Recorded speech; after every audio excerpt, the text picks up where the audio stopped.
പിതാവിന്റെയും പുത്രന്റെയും പരിശുദ്ധാത്മാവിന്റെയും നാമത്തിൽ ആമേൻ. അമ്മേ പരിശുദ്ധ അമ്മേ, അമ്മേ പരിശുദ്ധ ദൈവമാതാവേ, കൃപാസനത്തിലൂടെ ഞങ്ങൾക്കും ഞങ്ങളുടെ ദേശത്തിനും അമ്മ മധ്യസ്ഥം തേടി തന്ന എല്ലാ അനുഗ്രഹങ്ങൾക്കും കൃപകൾക്കും ഞങ്ങളിപ്പോൾ ഹൃദയം നിറഞ്ഞ നന്ദി പറയുന്നു. അമ്മേ പരിശുദ്ധമ്മേ, ദൈവമാതാവേ, 2004 ഡിസംബർ 7 ഉച്ചകഴിഞ്ഞ് 2:30 കൃപാസനത്തിൽ സംഭവിച്ച അമ്മയുടെ പ്രത്യക്ഷപ്പെടലിനെ കുറിച്ച് തിരുസഭയ്ക്ക് സമർപ്പിച്ചിരിക്കുന്ന പഠനരേഖകളുടെ മേൽ സഭാത്മകമായ പഠനം ആരംഭിക്കുവാൻ ഞങ്ങൾ പ്രാർത്ഥിക്കുന്നു. അമ്മേ പരിശുദ്ധമേ, ഭൂസ്വർലോകങ്ങളുടെ രാജ്ഞിയായ അങ്ങേയ്ക്ക് ഭൗമസംരക്ഷണത്തിനായി പ്രപഞ്ചപ്രകൃതിയെ തന്നെ തിരുസഭ പ്രതിഷ്ഠിക്കുവാൻ ഈ പ്രത്യക്ഷീകരണം വഴി ഇടയാക്കണമേ. പരിശുദ്ധമേ, ജപമാല മാതാവേ, സകല കൃപാസനം പ്രാർത്ഥനയോടും ചേർത്ത് ഞങ്ങളിപ്പോൾ പ്രാർത്ഥിക്കുന്ന ഈ കുടുംബത്തിന്റെ പ്രത്യേക നിയോഗം മക്കളെ.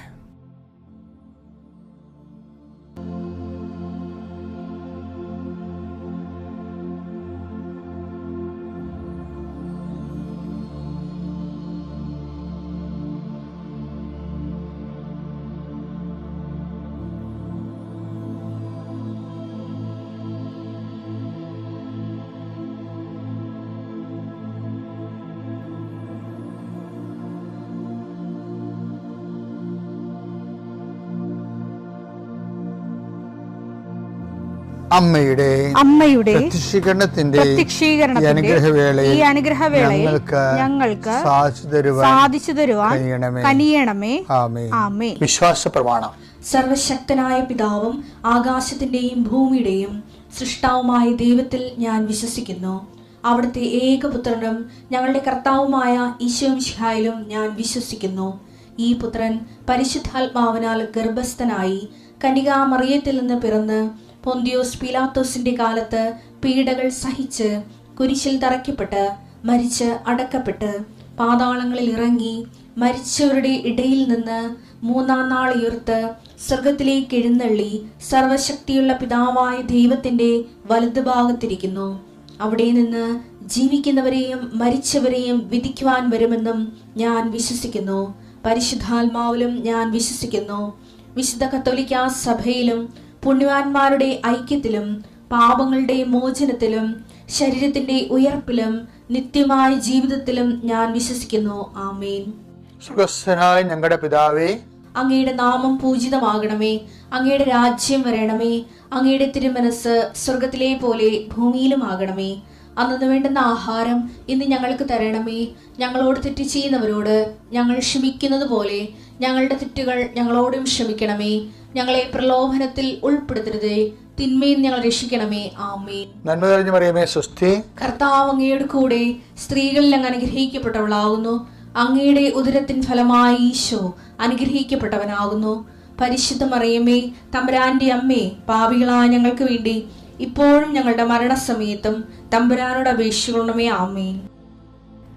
കർത്താവേ, നിന്റെ ഉന്നതമായ നാമത്തിന് സ്തോത്രം ചെയ്യുന്നു. കർത്താവേ, നിന്റെ വിശുദ്ധ പൗരോഹിത്യത്തെ മഹത്വപ്പെടുത്തണമേ. കർത്താവേ, സഭയിലുള്ള സാന്നിധ്യം പ്രകടമാക്കണമേ. 40 വർഷം ഞാൻ അർപ്പിച്ച കൃപാനയുടെ യോഗ്യതയാൽ കൃപാസ്ഥാനത്താരെ ജീവനോടെ പ്രത്യക്ഷപ്പെട്ട മാതാവിൻ്റെ മധ്യസ്ഥതയിൽ ഇന്ന് ജോലിക്ക് പോകുന്ന എല്ലാവരെയും ഈശോനാമത്തെ ഏൽപ്പിക്കുന്നു. നിങ്ങൾ കണ്ടുമുട്ടുന്ന വ്യക്തികളെ കർത്താവിൻ്റെ നാമത്തിൽ അനുഗ്രഹിക്കപ്പെടുകയും നിങ്ങൾ തമ്മിൽ സംസാരിക്കുന്ന വിഷയങ്ങൾ കർത്താവിൻ്റെ സംരക്ഷണത്തിലായിരിക്കുകയും ചെയ്യട്ടെ. നിങ്ങൾ യാത്ര ചെയ്യുന്ന വാഹനങ്ങളെ കർത്താവ് സംരക്ഷിക്കട്ടെ. യാത്ര തുടങ്ങിയ അവസാനം വരെ നിൻ്റെ ആകുലതകൾ, നിനക്ക് ആകുലത ഉണ്ടാക്കാൻ സാധ്യതയുള്ള വ്യക്തികളെ കർത്താവ് വഴിമാറ്റി വിടുകയും വേസ്റ്റായിട്ടുള്ള ടോക്കുകൾ ഉണ്ടാവാതിരിക്കാൻ കർത്താവ് നിന്നെ ബന്ധിക്കട്ടെ. നിൻ്റെ മനസ്സിനെ ഭരിപ്പിക്കുകയും പ്രയാസപ്പെടുത്തുകയും ഭാരപ്പെടുത്തുകയും ചെയ്യുന്ന വ്യക്തികളെ കണ്ടുമുട്ടാതിരിക്കാനും ആ സിറ്റുവേഷൻ ഒഴിവാകാനും കർത്താവ് നിന്നെ സഹായിക്കട്ടെ. അഥവാ അങ്ങനെയാണെങ്കിൽ ആ സമയത്ത് നീ വിശ്വപ്രമാണം ചൊല്ലിക്കൊണ്ട്, സ്വർഗ്ഗസ്ഥനായ ചൊല്ലിക്കൊണ്ട് മനസ്സിൽ ഈ ദുരിത സാഹചര്യങ്ങളിൽ നിന്ന് നീ വിടുതൽ പ്രാപിക്കുന്നതിന് വേണ്ടി പരിശുദ്ധ അമ്മ നിനക്ക് വേണ്ടി മധ്യസ്ഥം വഹിക്കട്ടെ. ജോലി യാത്ര, പരീക്ഷയ്ക്കുള്ള യാത്ര, പരീക്ഷാ സമയം കർത്താവ് നിന്നെ അനുഗ്രഹിക്കട്ടെ. ജോലിക്ക് ഇൻ്റർവ്യൂവിൻ്റെ സമയം കർത്താവ് നിന്നെ അനുഗ്രഹിക്കട്ടെ. നിൻ്റെ റിസൾട്ട്, നല്ല റിസൾട്ടുകൾ നിനക്ക് വരാൻ നീ റിസൾട്ട് കാത്തിരിക്കുന്നവരെ കർത്താവ് ആശീർവദിക്കട്ടെ. കർത്താവേ, ഈ മഴയുടെ കാലവും വെള്ളത്തിൻ്റെ ശല്യവും രോഗത്തിൻ്റെ പെരുപ്പവും മനസ്സിൻ്റെ ഇടർച്ചയും ഉറക്കമില്ലാത്ത അവസ്ഥയും കുടുംബത്തിൻ്റെ ദുരിതങ്ങളും കർത്താവ് ആരെല്ലാം എന്തെല്ലാം ദുരിതങ്ങൾ അനുഭവിക്കുന്നുവോ കർത്താവിൻ്റെ കാരുണ്യത്തിൻ്റെ പുതപ്പ് എൻ്റെ ഉള്ളിലാകട്ടെ. അവർ എൻ്റെ കർത്താവിൻ്റെ ഉന്നതമായ നാമത്തിൽ ജോലി തേടി പോകുന്നവർ, കുടുംബത്തിൽ ജീവിക്കാൻ മാർഗമില്ലാത്ത സാമ്പത്തിക വിഷമം അനുഭവിക്കുന്നവർ, സാമ്പത്തിക ക്ലേശവും കടവും അനുഭവിക്കുന്നവർ, മനസ്സിൽ വല്ലപാടും ചത്താൽ മതിയെന്ന് പോലും പൈശാചികമായിട്ട് ചിന്തിച്ച് പോകുന്നവർ, എങ്ങനെ ജീവിക്കുമെന്ന് അറിയാൻ പാടില്ലാതെ വേദനിക്കുന്നവർ, ഈ ഒറ്റ പ്രാർത്ഥന കൊണ്ട് കൃപാസനം അൾത്താരെ ജീവനോടെ പ്രത്യക്ഷപ്പെടാൻ മറിയാം പരിശുദ്ധാമ്മ നിന്നെ സഹായിക്കട്ടെ. ഇന്ന് പ്രസവം നിശ്ചയിച്ചിരിക്കുന്നവർ, ഇന്ന് ഓപ്പറേഷൻ നിശ്ചയിച്ചിരിക്കുന്നവർ, ഇന്ന് ആശുപത്രി പോകുന്നവർ, ഇന്ന് ടെസ്റ്റിന് പോകുന്നവർ, ടെസ്റ്റിൻ്റെ റിസൾട്ടിന് പോകുന്നവർ, ഡ്രൈവിങ്ങിൻ്റെ ലൈസൻസിന് പോകുന്നവർ, അതിൻ്റെ ടെസ്റ്റിന് പോകുന്നവർ, കർത്താവെ എല്ലാവരെയും നിൻ്റെ നാമത്തിൽ ഞാൻ ആശീർവദിക്കുന്നു. കർത്താവെ, ഇന്ന് തുടക്കം കുറിക്കുന്ന ഓരോരോ കാര്യങ്ങളുണ്ട്. ചിലപ്പോൾ വീടായിരിക്കാം, ചിലപ്പോൾ വീട് വെക്കുന്നതാകാം, ചിലപ്പോൾ കട്ട്ല വെക്കുന്നതാകാം, ചിലപ്പോൾ അടിത്തറ ശില പാകുന്നതാകാം. കർത്താവെ, എന്തു തന്നെയായാലും ഇന്ന് കയറിപ്പുറതിയുള്ളവരാകാം. അങ്ങനെയുള്ള എല്ലാ മേഖലകളും, വിവാഹം അന്വേഷിക്കുന്ന ഉൾപ്പെടെ, അടിയന്തരങ്ങൾ നടക്കുന്ന ഉൾപ്പെടെ, നിൻ്റെ വീട്ടിൽ നടക്കുന്ന മുഴുവൻ കാര്യങ്ങൾ, നീയുമായി ബന്ധപ്പെട്ട മുഴുവൻ കാര്യങ്ങൾ 40 വർഷം ഞാൻ അർപ്പിച്ച കൃപാൻ്റെ യുഗതയാൽ കൃപാസനത്താറെ ജീവനോടെ പ്രത്യക്ഷപ്പെട്ട മാതാവിൻ്റെ മധ്യസ്ഥത്താൽ നിൻ്റെ ജീവിതവും ജീവിത ചുറ്റുപാടുകളും സഹപ്രവർത്തകരും സഹസഞ്ചാരികളും കർത്താവിൻ്റെ നാമത്തിൽ അനുഗ്രഹിക്കപ്പെടട്ടെ. നിത്യം പിതാവും പുത്രനും പരിശുദ്ധാത്മാവായ സർവേശ്വരെ നീക്കുവാമേ. എൻ്റെ പ്രിയപ്പെട്ടവരെ, ഞാൻ നിങ്ങളോട് നേരത്തെ പറഞ്ഞിട്ടുണ്ടോ എന്നറിയത്തില്ല, ഇപ്പം എൻ്റെ മനസ്സിൽ വന്നൊരു കാര്യമാണ്. അതായത് ഈ ഇന്ത്യൻ ആത്മീയ മീമാംസകളിലെ ചില ന്യായങ്ങളുണ്ട്. ന്യായം എന്ന് വെച്ചാൽ മെത്തേഡ്, രീതികൾ. ഇപ്പോൾ ദൈവത്തെ കണ്ടെത്താൻ വേണ്ടി മനുഷ്യൻ ഉപയോഗിച്ച് വരുന്ന രീതികൾ. ഇപ്പോൾ ഇപ്പോൾ അതിനൊരു രീതിയാണ് മർക്കട ന്യായം. നിങ്ങൾ കേട്ട് കാണാം. മർക്കടൻ ന്യായം എന്ന് വെച്ചാൽ പിന്നെ ഒരു മാർജാര ന്യായം എന്ന് വെച്ചാൽ, മർക്കടം എന്ന് പറഞ്ഞാൽ കുരങ്ങ് കുഞ്ഞിനെ ഉയർന്ന കമ്പുകളിലേക്ക് കൊണ്ടുപോകുന്നത് എങ്ങനെയാണ്? എടുത്ത് മുതുകത്ത് വെക്കും, അല്ലേ? എടുത്ത് മുതുകത്ത് വെച്ചിട്ട് കുരങ്ങ് ഇങ്ങനെ കുതികാലിൽ ചാടി മുകളിലത്തെ കൊമ്പിൽ പോയിരിക്കും. അപ്പോൾ കുഞ്ഞ് മുതുകത്ത് അള്ളിപ്പിടിച്ചിരുന്നാലേ ഈ തള്ളക്കുരങ്ങൻ്റെ ഒപ്പം അവിടെ എത്തത്തുള്ളൂ. അപ്പോൾ അള്ളിപ്പിടിച്ചിരുന്നില്ലെങ്കിൽ കുഞ്ഞ് തെറിച്ചു പോകും. അപ്പോൾ കുഞ്ഞിൻ്റെ ഒരു ഇനിഷ്യേറ്റീവ് അവിടെ ഉണ്ട്. ഇനി പൂച്ച എങ്ങനെ ചെയ്യണം? മാർജാര ന്യായം എന്താണ്? മാർജാര ന്യായത്തിൽ ഇപ്പോൾ പൂച്ച അതിൻ്റെ കുഞ്ഞിനെയും കൊണ്ട്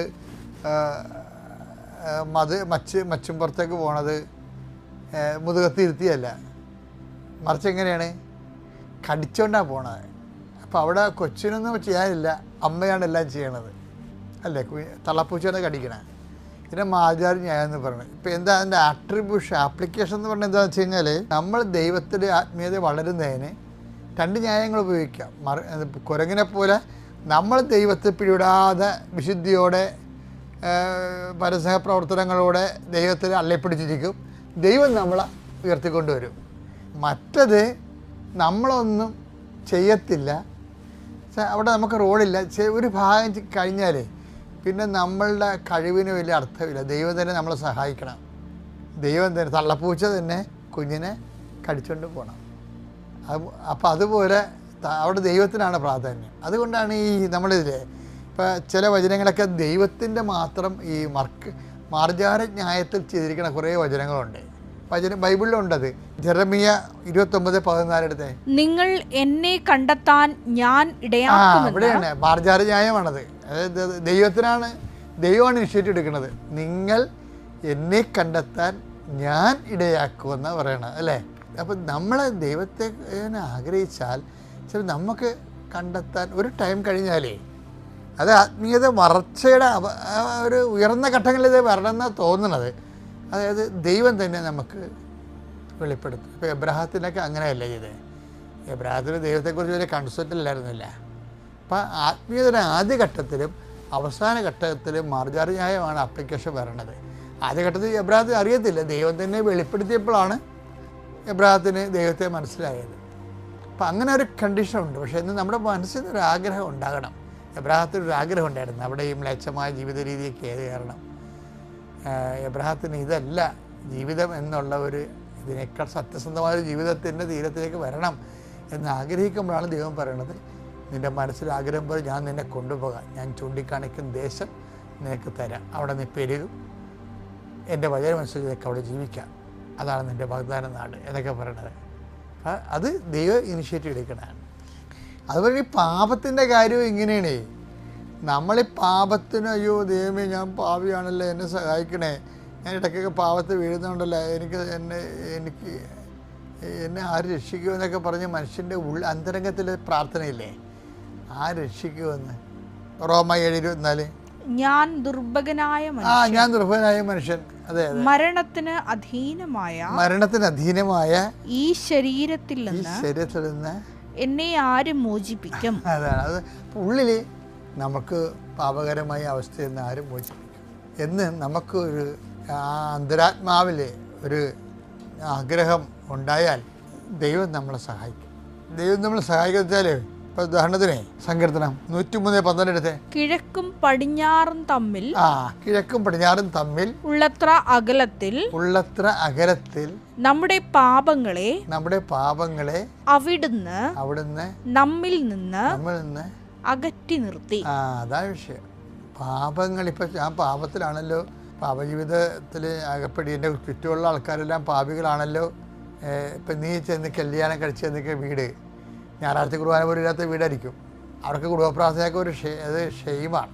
അപ്പം അതുകൊണ്ട് ഇങ്ങനെയുള്ള കാര്യങ്ങളൊന്നും നമ്മളെക്കൊണ്ട് പോലും അവർ ചെയ്യിക്കരുത്, ആക്ഷേപിക്കും. പള്ളിപ്പോയി ഞങ്ങൾ ഭാവികളെന്നൊക്കെ പറഞ്ഞ് ഡയലോഗൊക്കെ ഫിറ്റ് ചെയ്യും. ഇവനൊക്കെ പുഴുത്ത് പട്ടി ചാകനൊക്കെ കഷ്ടമായിട്ട് ഞാൻ ചാകത്തുള്ളൂ, അപ്പോൾ നിങ്ങളോട് അച്ഛൻ ശപിക്കുക. അങ്ങനെയല്ല, എനിക്ക് 40 വർഷത്തെ ഇടവക ജീവിതവും ഉണ്ട്. ഞാൻ ഇങ്ങനെയുള്ള ഒത്തിരി വെറൈറ്റീസ് കണ്ടിട്ടുണ്ട്. അവർ ഇതുപോലെ നല്ല തണ്ടും തണിയും പാർട്ടിയും പൊന്നും പണമൊക്കെ ഉണ്ടായിരുന്ന കാലത്ത് ദൈവത്തെ തള്ളിപ്പറയും. അതിൽ അവൻ്റെയൊക്കെ കുറ്റബോധം മറച്ചു വെക്കാൻ വേണ്ടി മറ്റുള്ളവരെ ആക്ഷേപിക്കും. പക്ഷേ ഇവരൊക്കെ അവസാനം ചെന്ന് ചാടണ കണ്ടിട്ടുണ്ട്. അവരൊക്കെ ഞാൻ തന്നെ പെട്ടിലെടുത്തുകൊണ്ട് പോന്നിട്ടുണ്ട്. കാര്യം നമ്മളൊക്കെ ഓരോരോ പള്ളി ചെല്ലുമ്പോഴും ഓരോ ഇടവക ചെല്ലുമ്പോഴും ഒക്കെ ഉണ്ടാകുന്ന ഓരോ ആൾക്കാരുടെ പലതരം ആൾക്കാർ, എല്ലാവരും നല്ലവരൊന്നും അല്ലല്ലോ. അപ്പോൾ ഇതുപോലെയുള്ള ആൾക്കാരുണ്ട്, ദൈവത്തിന് എതിരെ സംസാരിക്കുന്ന ആൾക്കാരുണ്ട്. പക്ഷേ എന്നാലും നമ്മളവിടെ ചെല്ലുമ്പോൾ ദൈവം ഈ നരകത്തിൽ എങ്ങനെ ജീവിക്കുന്നതൊക്കെ നമ്മൾ ഓർക്കുമ്പോഴും ഈ ഒരു പ്രൊവിഷൻ കൊടുക്കണം. എന്താണ്? ഈ പാപകരമായ കിഴക്ക് പടിഞ്ഞാറിൽ നിന്ന് എന്തുമാത്രം അകന്നിരിക്കുന്നു, അതുപോലെ കിഴക്കും പടിഞ്ഞാറും തമ്മിൽ ഉള്ളത്ര അകലത്തിൽ നമ്മുടെ പാപങ്ങളെ അവിടുന്ന് നമ്മിൽ നിന്ന് അകറ്റി നിർത്തി. ദൈവം അകറ്റി നിർത്തിയെന്ന്. അപ്പം നമ്മൾ അകറ്റി നിർത്താൻ ചില സമയത്ത് നമുക്ക് പറ്റാത്ത രീതിയിൽ നമുക്ക് ബലഹീനമായി പോയാലും നിനക്ക് ദൈവത്തിന് ഒരു ആശ്രയം ഉണ്ടെങ്കിൽ ദൈവം നിന്നെ, ഇപ്പം ഞാൻ തന്നെ ഓർക്കും ഈ പള്ളി കുർബാനയ്ക്ക് എൻ്റെ പിഴ എൻ്റെ വലിയ പിഴ, ശരിക്കും പറഞ്ഞാൽ വലിയ പിഴയെന്ന് അങ്ങനെ എല്ലാവരും അടിക്കാൻ അവർക്ക് വലിയ പാപം ചെയ്തവരാണെന്ന് എനിക്ക് തോന്നിയിട്ടില്ല. പിന്നെ അത് പ്രാർത്ഥനയുടെ രീതിയിൽ ചെയ്യണതാണ്. പക്ഷേ എന്തോ വലിയ പിഴ ചെയ്യാതിരിക്കാൻ ദൈവം നമ്മളെ സഹായിക്കുന്നുണ്ട്. അത് നമുക്ക് നിഷേധിക്കാൻ പറ്റുമോ? അപ്പോൾ അങ്ങനെ ഉണ്ടെങ്കിൽ നീ കൃപയിലാണ്, കർത്താവിൻ്റെ സന്ധിപ്പിലാണെന്ന് ഓർക്കണം. വലിയ പിഴയൊന്നും ഇല്ലല്ലോ നിനക്ക്. അത് ഉണ്ടെങ്കിൽ അതിൽ നിന്ന് മാറ്റി ദൈവത്തോട് പറയണ, കർത്താവ് ഞാൻ എൻ്റെ എല്ലാവരും അഴിമതിയും അനീതിയും എൻ്റെ പങ്ക് പറ്റി ഞാനവിടെ എതിരെ കാശ് മേടിക്കാതിരുന്നാൽ തീർച്ചയായിട്ടും ഞാനവിടെ നോട്ടപ്പുള്ളിയാകും. എനിക്ക് ആ സിറ്റുവേഷൻ ഞാൻ രക്ഷിക്കണമെന്ന് ദൈവത്തോട് പറയണം. കാര്യം ഓരോരോ സ്ഥലത്തൊക്കെ ഓഫീസിലൊക്കെ വരുന്നവരെ അവർ വൈകുന്നേരം വരുമ്പോൾ അവിടെ വലിപ്പിൽ 10, 500, 5000 രൂപയൊക്കെ കിടക്കും. അത് പങ്കിട്ടെടുക്കണം. അഴിമതി നടത്തിയതിനും അതിൻ്റെ പേര് പങ്കിട്ടെടുക്കണം. എല്ലാ ഓഫീസൊന്നും ഇല്ല, ഞാൻ പണ്ടത്തെ കാര്യമാണ് പറയണത്. പക്ഷേ എന്നാലും നമ്മൾ സത്യസന്ധമായി ജോലി ചെയ്യുന്നവർക്കൊക്കെ ഇതിൻ്റെ ആവശ്യമുണ്ടാ?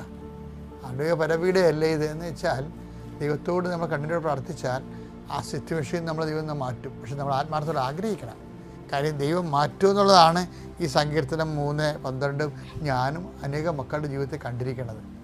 അപ്പോസ്തല പ്രവർത്തനങ്ങൾ 11:18 ഈ വാക്കുകൾ കേട്ടപ്പോൾ അവർ നിശബ്ദരായി. ജീവനിലേക്ക് നയിക്കുന്ന ജീവനിലേക്ക് നയിക്കുന്ന അനുതാപം വിജാതീയർക്കും ദൈവം പ്രദാനം ചെയ്തിരിക്കുന്നു എന്ന് പറഞ്ഞുകൊണ്ട്. ഞാൻ ഉദ്ദേശിക്കുന്നത്രേ ഉള്ളൂ, ഈ അനുതാപം, പാപം പോലും നമ്മളിൽ നിന്ന് മാറ്റണമെന്ന് ദൈവത്തിന് റോളുണ്ട്. അതൊരു മാർജാരന്യായമാണ്. അതുപോലെ അനുതാപം നൽകുന്നതിന് ദൈവത്തിന് റോളുണ്ട്. അപ്പോൾ ദൈവത്തിൽ നിന്ന് മാറാതെ സത്യം ആഗ്രഹിച്ചാൽ എപ്പോഴായാലും നമ്മളെ ദൈവം സഹായിക്കും.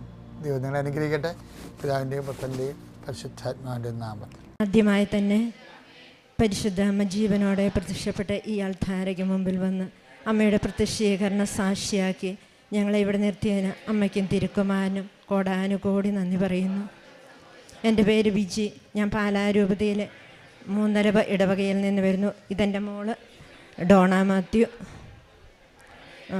ആദ്യമായി തന്നെ എൻ്റെ മോള് +2 പഠിച്ചുകൊണ്ടിരിക്കുന്ന ഈ പ്രാവശ്യം റിസൾട്ട് വന്നു. ആദ്യമായി ഞാൻ കൃപാസനത്തെ പറ്റി അറിഞ്ഞത് ഒത്തിരി പേരിൽ നിന്ന് ഞാൻ കൃപാസനത്തിലെ അമ്മയെപ്പറ്റി പറഞ്ഞു കേട്ടിരുന്നു. എനിക്കിവിടെ വരണമെന്ന് ഭയങ്കര ആഗ്രഹമായിരുന്നു. പോരാൻ വഴിയറിയില്ല, വരാൻ കൂട്ടാരുമില്ല. അങ്ങനെ ഇരുന്നപ്പോഴാണ് എനിക്കൊരു ദിവസം തപാലിലൂടെ നമ്മുടെ കൃപാസനം പത്രം ആരയച്ചെന്നറിയില്ല, എവിടെ നിന്ന് വന്നു എന്നറിയില്ല, എങ്കിലും എൻ്റെ വീട്ടിലേക്ക് എൻ്റെ അഡ്രസ്സിൽ തന്നെ ഒരു കൃപാസനം പത്രം വന്നു. കൃപാസന പത്രം ഞാൻ മുഴുവൻ ഇരുന്ന് വായിച്ചു. ഞാൻ അപ്പോൾ തന്നെ ഓർത്തു, അമ്മയ്ക്ക് ഒരാഗ്രഹമുണ്ട്, അമ്മ എന്നെക്കുറിച്ച് ഒരു പദ്ധതിയുണ്ട്, എനിക്ക് അവിടെ വരണമെന്ന് എൻ്റെ ആഗ്രഹം അമ്മ മനസ്സിലാക്കിയിട്ടാണ് അമ്മ എനിക്ക് ഈ പത്രം ഇവിടെ എത്തിച്ചു തന്നത്. ഉറപ്പായിട്ടും എനിക്ക് പോകണമെന്ന് ഞാൻ തീരുമാനിച്ചു.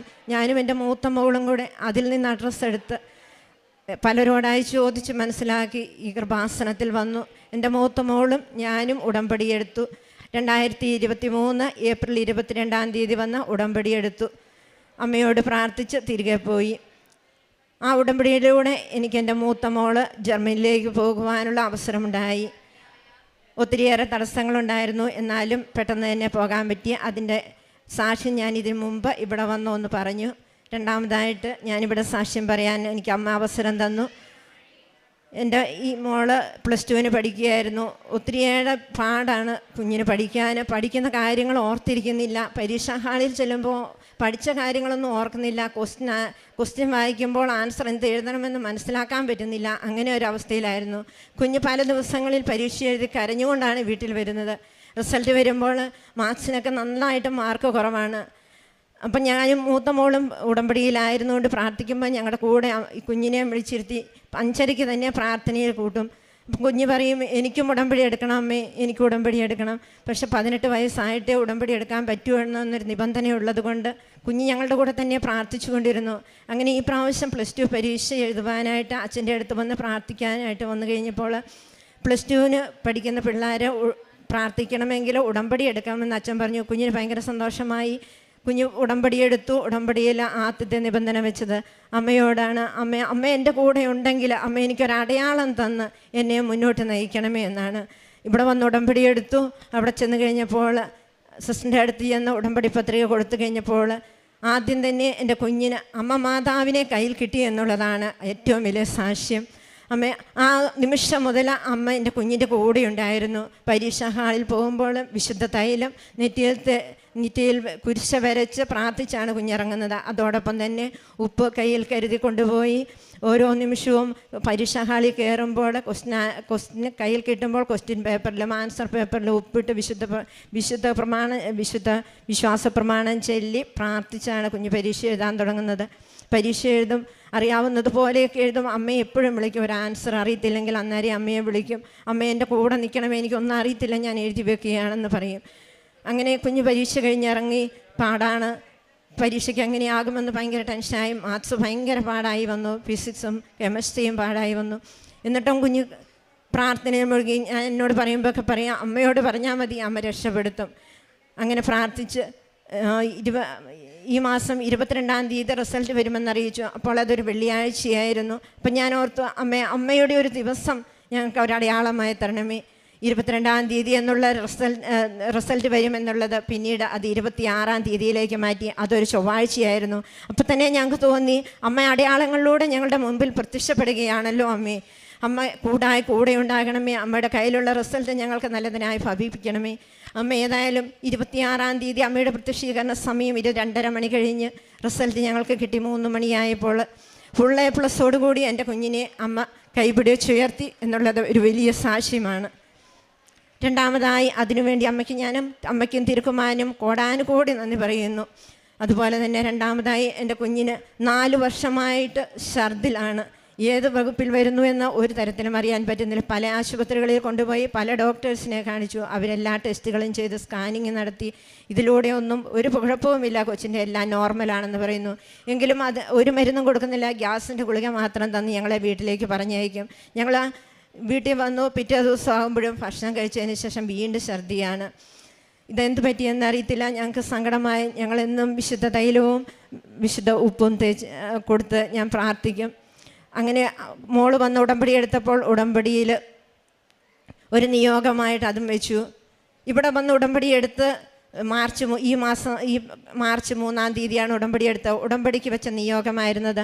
അന്ന് മുതൽ ഇന്ന് വരെ എൻ്റെ കുഞ്ഞ് ഒരു വാ പോലും ശ്രദ്ധിക്കാതെയാണ് കഴിയുന്നത്. അല്ലെങ്കിൽ സ്കൂളിൽ പല ദിവസങ്ങളിലും പോകാൻ പറ്റുന്നില്ല.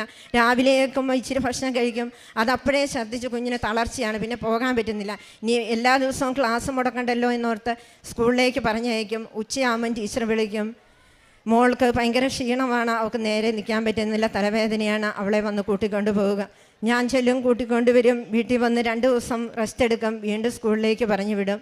വീണ്ടും ഒരാഴ്ചത്തേക്ക് വലിയ കുഴപ്പമില്ലാതെ പോകും. വീണ്ടും ഇത് തന്നെയായിരുന്നു. എന്നാൽ ഈ ഉടമ്പടി എടുത്ത നിയോഗം വെച്ച അമ്മയോട് പ്രാർത്ഥിച്ച് വിശുദ്ധ വസ്തുക്കൾ ഉപയോഗിച്ചതിൻ്റെ ഫലമായിട്ട് ഇന്ന് വരെ ഒരു വാ പോലും ശ്രദ്ധിക്കാതെ ഈ നിമിഷം വരെ എൻ്റെ കുഞ്ഞ് പരീക്ഷ എഴുതുകയും എല്ലാ കാര്യങ്ങളും കൃത്യമായി ചെയ്യുകയും ചെയ്തു.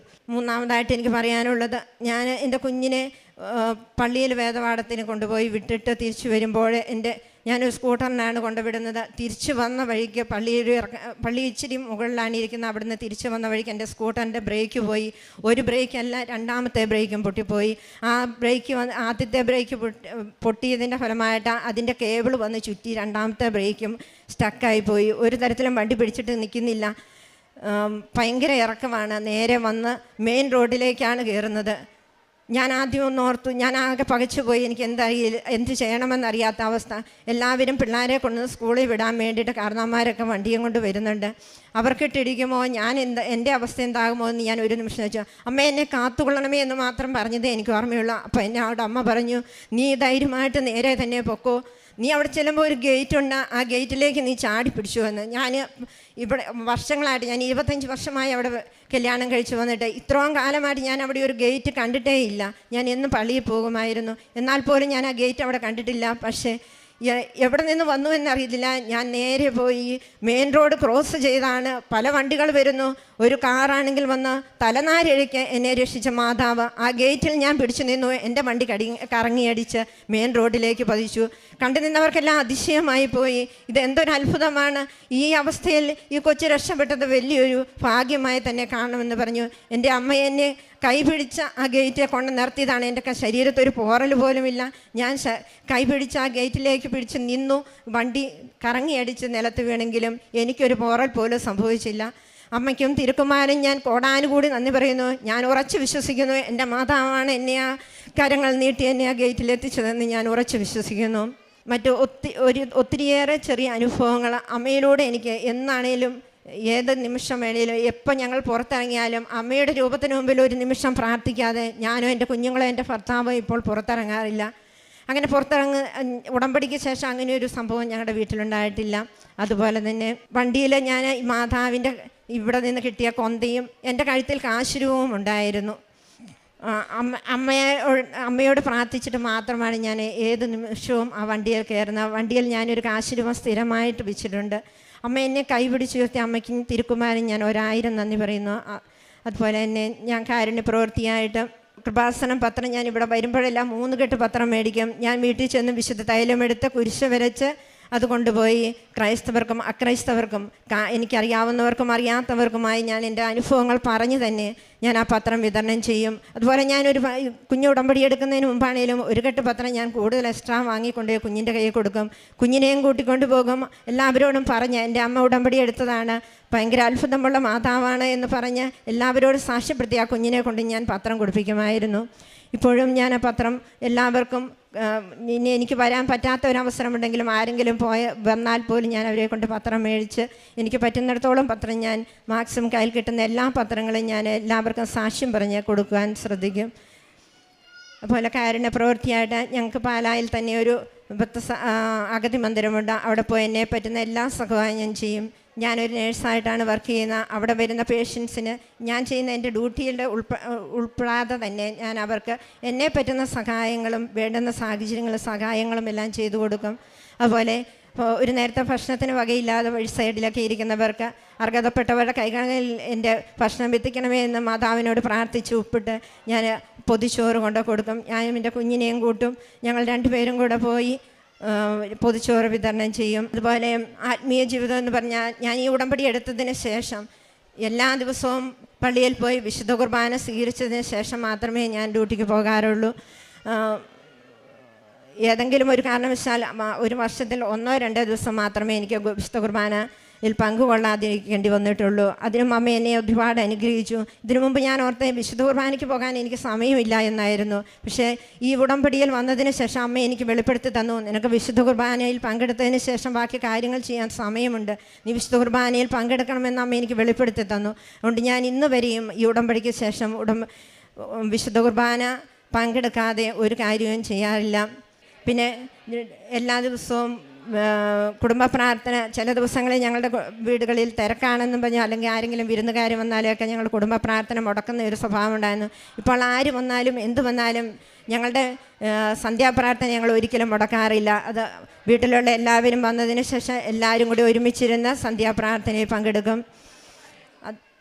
അച്ഛൻ്റെ ചൊവ്വാഴ്ച ദിവസത്തെ ധ്യാനം ഒരു ദിവസം പോലും ഇടപെടാതെ, എന്തെങ്കിലും ഒരു കാരണവശാൽ ചൊവ്വാഴ്ച കൂടാൻ പറ്റിയില്ലെങ്കിലും ഞാൻ ബുധനാഴ്ച ആ ധ്യാനം കൂടി പ്രാർത്ഥിക്കുമായിരുന്നു. അതുപോലെ എല്ലാ ദിവസവും ഡെയിലി ബ്രെഡ്, എല്ലാ ദിവസവും 5 മണിക്കേറ്റ് ആദ്യം തന്നെ ഉടമ്പടി ഒന്നുകൂടി പുതുക്കി ഈ ഡെയിലി ബ്രെഡ് കൂടും. അതുപോലെ തന്നെ എല്ലാ ദിവസവും ജപമാല, ഞാൻ ഇത്രയൊന്നുമില്ല, എനിക്ക് പറ്റുന്നിടത്തോളം ജപമാല ഞാൻ എൻ്റെ ഡ്യൂട്ടിയുടെ സമയത്താണേലും ഡ്യൂട്ടി ചെയ്തുകൊണ്ടിരിക്കുമ്പോഴാണെങ്കിൽ പോലും എനിക്ക് പറ്റുന്നിടത്തോളം ജപമാല ചൊല്ലി ഞാൻ മാതാവിന് സമർപ്പിക്കും. അതുപോലെ വിശുദ്ധ ബൈബിൾ വായിക്കുന്ന അരമണിക്കൂർ കണ്ടീഷനായിട്ട് ഞാൻ ഉറപ്പായിട്ടും അരമണിക്കൂർ ബൈബിൾ വായിക്കും. അരമണിക്കൂർ എന്ന സമയം നോക്കാതെ എനിക്ക് സമയമുണ്ടെങ്കിൽ ഞാനത് കണ്ടിന്യൂസ് ആയിട്ട് വായിച്ച് എന്നെ പറ്റുന്ന രീതിയിലെല്ലാം മാതാവിനും തിരുക്കുമാരനും ഞാൻ സമർപ്പിക്കും. ഇത്രയേറെ അനുഗ്രഹങ്ങൾ നൽകിയ പരിശുദ്ധ മാതാവിനും വിശുദ്ധ തിരുക്കുമാരനും കോടാനുകോടി നന്ദി പറയുന്നു. ഞാൻ എൻ്റെ കുഞ്ഞിന്. എൻ്റെ പേര് ഡോണ മാത്യു. ആദ്യമായി തന്നെ പരിശുദ്ധ അമ്മയ്ക്കും തിരുക്കുമാരനും കോടാനുകോടി നന്ദി പറയുന്നു. ഞാൻ ആദ്യമായി ഉടമ്പടി എടുക്കുന്നത് 2026 മാർച്ച് 3-ാം തീയതിയാണ്. ഞാൻ +2 പരീക്ഷയ്ക്ക് മുമ്പായിട്ടാണ് ഈ ഉടമ്പടി എടുത്തത്. എനിക്ക് +2-ൽ ഭയങ്കര പാടായിരുന്നു എല്ലാ വിഷയങ്ങളും പഠിക്കാൻ. അതുകൊണ്ട് തന്നെ ഉടമ്പടി എടുത്തപ്പോൾ ഞാൻ അമ്മ മാതാവിനോട് പ്രാർത്ഥിച്ചു, മാതാവേ എനിക്ക് +2-ൽ നല്ല മാർക്ക് തന്നെ നൽകി എന്നെ അനുഗ്രഹിക്കണമെന്ന് ഞാൻ മാതാവിനോട് പറഞ്ഞു. അതിന് തെളിവായി എന്തെങ്കിലും എനിക്ക് കാണിച്ചു തരണമെന്ന് മാതാവിനോട് ഞാൻ പറഞ്ഞിരുന്നു. ഉടമ്പടി എടുത്ത് താഴെ വന്നപ്പോൾ സിസ്റ്റർ എൻ്റെ കൈകളിലേക്ക് തന്നത് മാതാവിനെ തന്നെയാണ്. അപ്പോൾ തന്നെ എനിക്ക് മനസ്സിലായി എനിക്ക് പരീക്ഷ എളുപ്പമായി കിട്ടുമെന്ന്. ഞാനങ്ങനെ വിശ്വസിച്ച് +2 പരീക്ഷ എഴുതാൻ പോയി. എല്ലാ ദിവസവും ഞാൻ വിശുദ്ധ തൈലം എടുത്ത് കുരിശ് വരച്ച് വിശ്വാസമാനം ചൊല്ലിക്കൊണ്ടാണ് പോയിരുന്നത്. പിന്നെ കൈകളിൽ ഉപ്പും എടുത്താണ് പോയിരുന്നത്. അത് എനിക്ക് കിട്ടുന്ന ക്വസ്റ്റ്യൻ പേപ്പറിലും ഞാൻ എഴുതാൻ പോകുന്ന ആൻസർ ഷീറ്റിലുമാണ് ഇട്ട് വിശ്വാസമാനം ചൊല്ലി ഞാൻ പ്രാർത്ഥിച്ചു. അതിൻ്റെ ഫലമായി മെയ് 26-ാം തീയതി എനിക്ക് ഫുൾ A+ നൽകി, +2-ന് ഫുൾ A+ നൽകി മാതാവിനെ അനുഗ്രഹിച്ചു.